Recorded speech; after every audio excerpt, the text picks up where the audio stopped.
Kremlinul încearcă să criptonaționalizeze gigantul rus de internet Yandex, Google-ul rusesc, pentru a consolida controlul asupra spațiului informațional rusesc în pregătirea pentru alegerile prezidențiale din Rusia din 2024. Yandex a încercat să echilibreze lucrurile între Kremlin și organele sale de conducere externe, dar acum pare să piardă bătălia în fața Kremlinului. Kremlinul pare să forțeze Yandex să vândă sau să se distanțeze de subsidiarele internaționale, inclusiv de serviciul de partajare Yango Israel, pentru a se conforma cu legile ruse stricte privind divulgarea datelor care impun Yandex să furnizeze toate datele utilizatorilor, nu doar datele utilizatorilor din Rusia, către Serviciul Federal de Securitate al Rusiei, către FSB. Deci, lucruri mărețe se vor întâmpla în Rusia, vor ajunge mai rău decât pe vremea tătucului Stalin. Guvernul rus l-a amendat anterior pe directorul general al Yandex, Artem Savionovski, pentru nerespectarea de către Yandex a legilor ruse de cenzură, probabil încercând să-l oblige să respecte legile rusești de cenzură, nu doar în Rusia, ci și la nivel global, pentru a submina operațiunile și baza de utilizatori la nivel mondial. Acesta a anunțat că pleacă de la companie, distanțându-se de practicile bolșevice care vor fi instaurate acolo. Ziua 534 a războiului din Ucraina.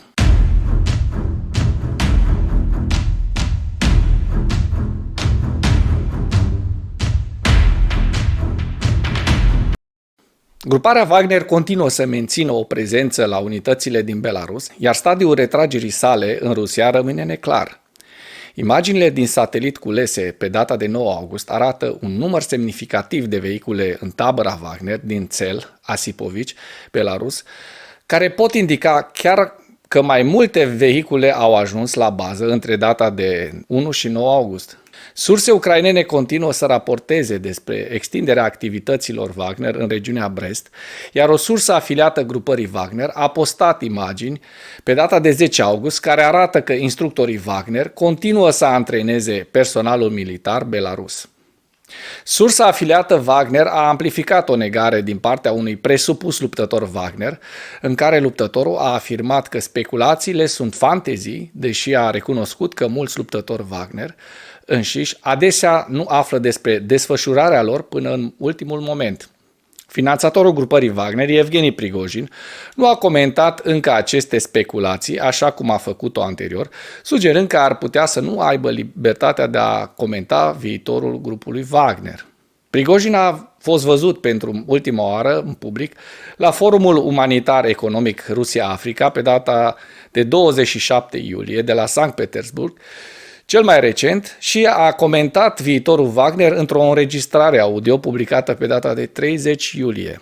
Institutul pentru Studiul Războiului a evaluat anterior că speculațiile cu privire la retragerea grupării Wagner din Belarus sugerau că Kremlinul ar putea, bineînțeles, să renunțe la elementele acordului intermediat de către președintele belarus Alexander Lukashenko, care a pus capăt rebeliunii Wagner din data de 24 iunie. Forțele ucrainene au continuat operațiunile de contraofensivă pe cel puțin 3 sectoare ale frontului și au avansat în zona de frontieră Donetsk-Zaporojie pe data de 10 august. Statul major ucrainean a raportat că forțele ucrainene au continuat operațiunile de contraofensivă în Bahmut, Berediansk și Melitopol. Imaginile geolocalizate publicate pe data de 10 august sugerează că forțele ucrainene au traversat râul Mokhriali și au înaintat spre est, în periferia sud-vestică a Urojaine, care este la 9 km sud de Velika Novosilka, în zona de frontieră Donetsk-Zaporojie.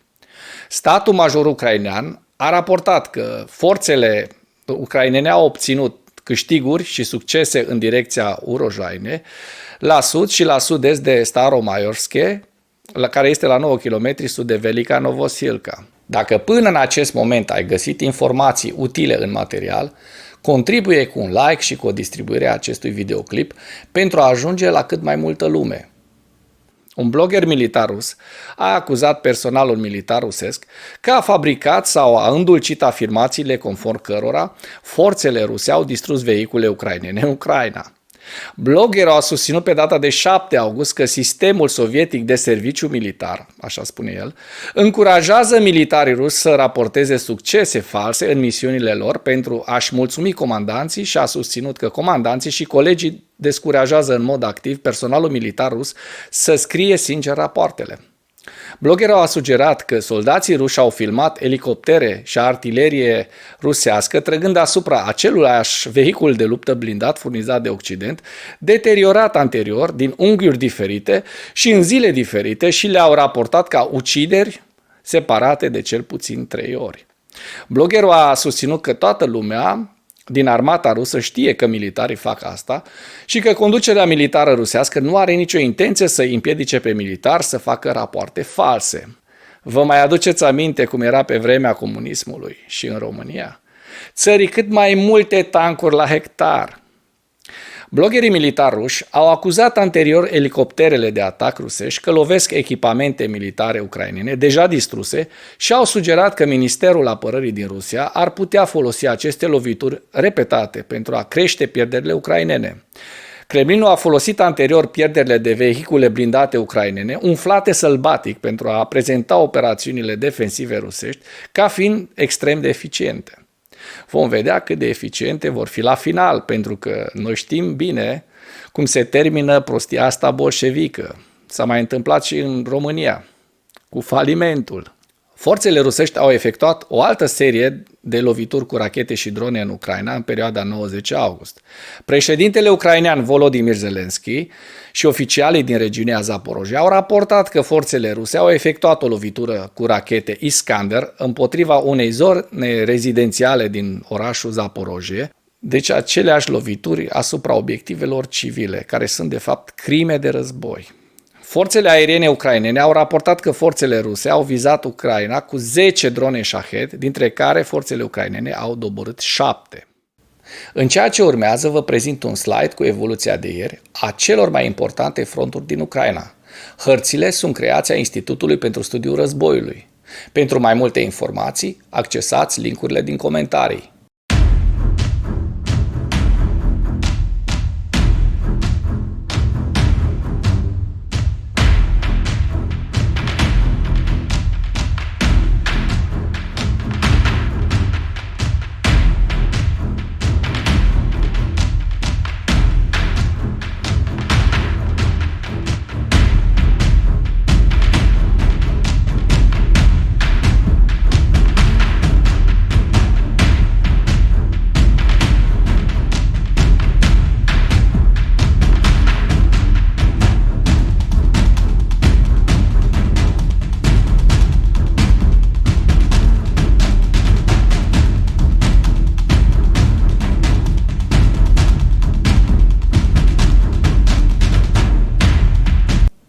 Mulțumesc pentru vizionare. Dacă vrei să susții acest canal, abonează-te la Animatura. Apreciez mult asta.